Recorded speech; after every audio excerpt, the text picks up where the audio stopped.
Hello everyone, welcome back to my channel অপনারায় blog. আমার কাছের এবং দূরের সকল বন্ধুরা কেমন আছো? আশা করি যে যেখান থেকে আজকের ব্লগ ভিডিওটি দেখছো সকলে ভালো আছো এবং সুস্থ আছো। আমরাও তোমাদের ভালোবাসা ঠাকুরের আশীর্বাদে বেশ ভালো আছি। খুব শীঘ্রই খুব একটা ভালো একটা গুড নিউজ দেবো তোমাদের সঙ্গে, শুধু এইটুকু বলে রাখলাম। তবে কী গুড নিউজ আমার ভিডিও দেখলে বুঝতে পারবে। তার সঙ্গে প্রতিদিন আমার সঙ্গে জুড়ে থাকো। রোজ সকাল 8টার সময় আমি ব্লগ ভিডিও দিই, সেই ব্লগ ভিডিওর মধ্যে। তো বন্ধুরা, আজকের ব্লগ ভিডিওটাই আশা করি ভালো লাগবে। সঙ্গে থাকো, পাশে থাকো আর দেখতে থাকো। আর তোমাদের সকলকে সরস্বতী পুজোর অনেক অনেক শুভেচ্ছা এবং হ্যাপি রিপাবলিক ডেরও অনেক অনেক শুভেচ্ছা। যদিও শুভেচ্ছাটা একটু পরে করেই জানালাম, কারণ ভিডিওগুলো পোস্ট হতেও একটু লেট হয়, তো তার জন্য। তো সঙ্গে থাকো, পাশে থাকো আর দেখতে থাকো। আর এইদিকে দেখো বন্ধুরা, সকালবেলা বাবুসোনাকে বিছানায় বসেই একটু পড়াচ্ছিলাম। তো পড়ানো কমপ্লিট হয়ে যাওয়ার পরে ওর পাপা ভাবি না থাকলে ওর মনটা একদম খারাপ থাকে। তো ওর কথা শুনতে হয়। ও আমাকে বললো, মাম্মা চলো আজকে সবাই মিলে উপরে একটু ছাদে খাওয়া দাওয়া করি পিকনিকের মতো। আমি বলছি, আচ্ছা ঠিক আছে। তাই তাড়াতাড়ি করে বাবুকে পড়িয়ে উঠে পড়লাম। ওই কড়াইশুঁটি ছিল ঘরে কিছু ফ্রিজে, কড়াইশুঁটি দিয়ে একটু আলু দিয়ে তরকারি রান্না করলাম আর একটু পালং শাকের লুচি বানালাম। তো সেটা দিয়েই উপরে নব্বে, আমন, ওর মা আর আমরা দুজন, আমরা 5জনে মিলে উপরে ছাদে বসেই এই দেখো চাটাই বিছানো ছিল, ছাদে বসেই এই সবুজ পাঁপড় পাঁপড় বলছি পুরিগুলো আমরা সবাই মিলে খেয়ে নিলাম। তারপর দুপুরবেলার কোনো মানে ভিডিও তোমাদের সঙ্গে শেয়ার করিনি, একেবারে চলে এলাম রাতের বেলা। এখন বাজে রাত 8টা, তোমাদের দাদাভাই বাড়ি ফিরলো। আর ওর যেহেতু 2-3 দিন ছিল না বাড়িতে, তো আমাদেরও ভালো লাগেনি। অ্যাকচুয়ালি আমাদের ফ্যামিলিতে আমরা 3টে প্রাণী, তার মধ্যে একজন যদি বাড়ির বাইরে থাকে বাকি দুজনের আর ভালো লাগে না, বাড়িটা ফাঁকা লাগে। জয়েন্ট ফ্যামিলির মধ্যে কী হয় বলো তো, অনেক লোকজন থাকে, তো 2-1 দিনের জন্য কোথাও বেড়াতে গেলে হয়তো অতটা ফাঁকা লাগে না। যাই হোক, তোমাদের দাদাভাই নিয়ে এলো কিছু মিষ্টি কুল, আর এই যে নিয়ে এসছে অরেঞ্জ, এইগুলো সব কিছু কিন্তু কিনে নিয়ে এসছে দিদিদের বাড়ির ওখানে, হ্যাঁ পায়রাডাঙ্গার ওখানে বাজার থেকে কিনে এনেছে। আমি বলেছিলাম টক কুল আনতে, তো ও বললো টক কুল পাওয়া যায় না। জানো তো, এখানটাও টক কুল পাওয়া যায় না আমরা যেখানে থাকি। তবে হ্যাঁ, গত বছর এক জায়গায় পাওয়া গিয়েছে, তো তোমাদের দাদাভাই বলছে এখানে এসে দেখবো, মানে যেখান থেকে পাওয়া গেছে সেখানে এবারও একবার যাবো, গিয়ে দেখবো পাওয়া যায় কি না। যদি পাওয়া যায় তাহলে শুকাবো ভেবেছি আর কি। শুকনো কুলটা বেশ ভালো লাগে খেতে, জানো তো। আর এই যে দেখো কি কি সবজি এনেছে। তোমরা তো জানো আমি সবজির পাগল, আমার সত্যি বলছি, মাছ মাংসর থেকে আমার সবজি খেতে ভীষণ পছন্দ করি আমি। তারপরেও সব কিছু পাওয়া যায় না। এই যে দেখো, যেমন দেখো পেঁয়াজ কলিটা, পেঁয়াজ কলি কিন্তু এখানে পাওয়া যায় না আমরা যেখানে আছি। তো এই পেঁয়াজ কলিটা নিয়ে এসে আমার রেসিপি ভিডিওতে পেঁয়াজ কলি করেছি, সব কিছু কিন্তু এই মানে আমাদের পশ্চিমবাংলা থেকে এনেছে বেড়াতে গিয়ে, তখনই সেইগুলো দিয়েই কিন্তু আমি রেসিপি করি, জানো তো। তারপরে এই বেগুনটা পাওয়া যায়, তা সত্ত্বেও এনেছিল, ওখানটার বেগুনটার স্বাদ আলাদা।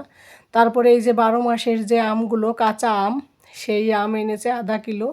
তো এইগুলো সব কিছু বের করলাম, বের করে এবার কিছুক্ষণ আর কি শীতের সময় কিনে এনেছে, সেই সকালবেলা ব্যাগের মধ্যে সারাদিন ছিল ট্রেন জার্নি করার পর, কিন্তু আমি কোনো কিছু দেখলাম না সেইভাবে নষ্ট হয়েছে, যেহেতু ঠান্ডা তো সেরকমই রয়েছে, খারাপ খারাপ কিছুই হয়নি।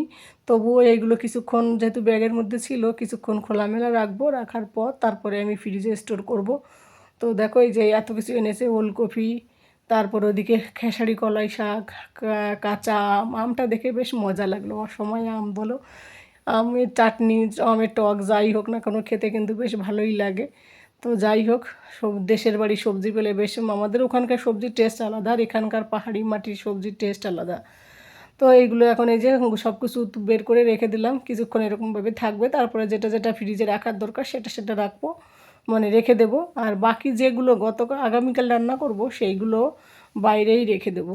সবথেকে ভালো লাগলো পেঁয়াজ কুলিগুলো একেবারে তাজা তাজা মনে হচ্ছে দেখে। আর এই যে খেসারি কলাই শাকটা এখানে পাওয়া যায়, তো ওখানে পেয়ে গেছে তাই নিয়ে এলো। ওখানে একটা বেশ কচি কচি থাকে, বেশ ভালো লাগে, উপরের ডগাটা ছিঁড়ে রাখলে বেশ মজা লাগে খেতে। তো যাই হোক বন্ধুরা, আর রান্নাবান্না একটু হালকা পাতলা রান্না করলাম, বলতো ভাতই রান্না করলাম, ভাত আর ডিম ঝোল, ওটাই রাতের বেলা খাওয়া হবে।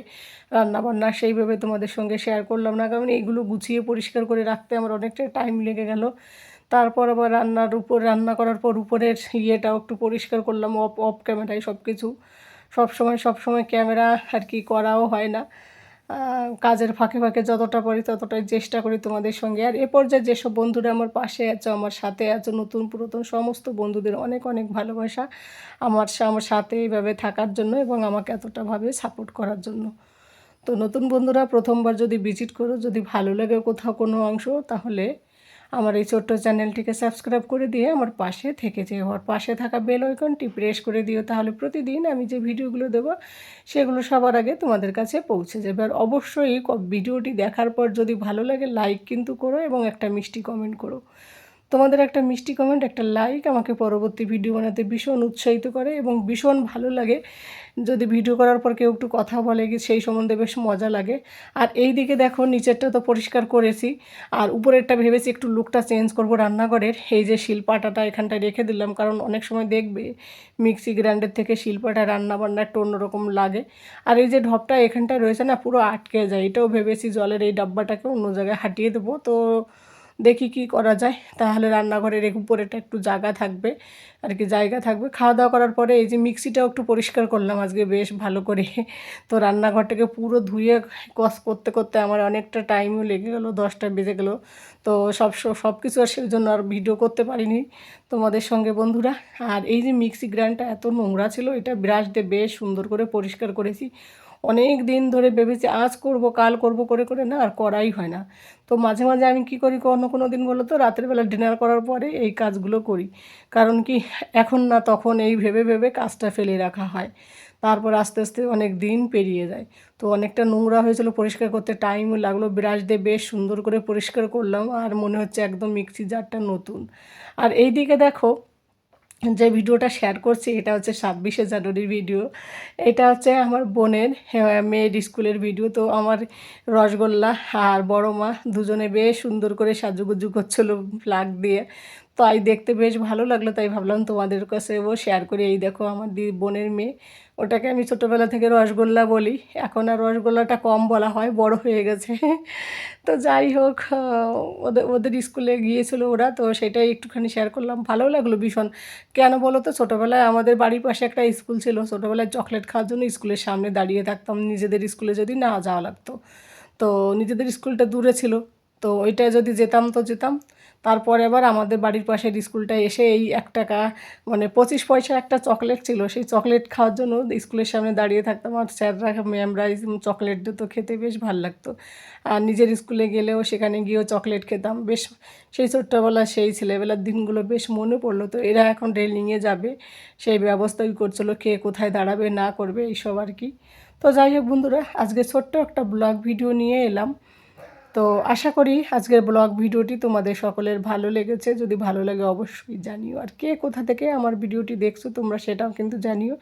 আর এখন থেকে প্রতিদিন এই ঘরের কাজকর্মে এইসব ভিডিওই দেখানো হবে তোমাদেরকে। এতদিন তো বাড়ির বাইরে ছিলাম, এখানে ঘোরা ওখানে ঘোরা, এদিক ওদিক করে করে ভিডিও করা।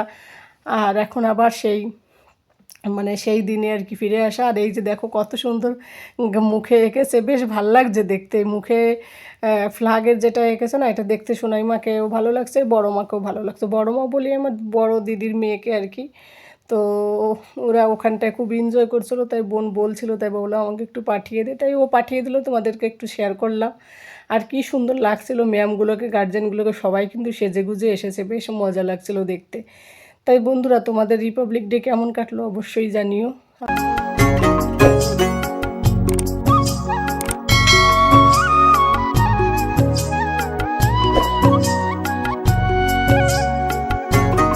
তো বন্ধুরা, আজকের ব্লগ ভিডিওটি আর বেশি বড় করব না। যে যেখান থেকে দেখছো সকলে ভালো থাকো, সুস্থ থাকো এবং সাবধানে থাকো। দেখা হবে তোমাদের সঙ্গে পরবর্তী কোনো ব্লগ ভিডিওতে। টাটা।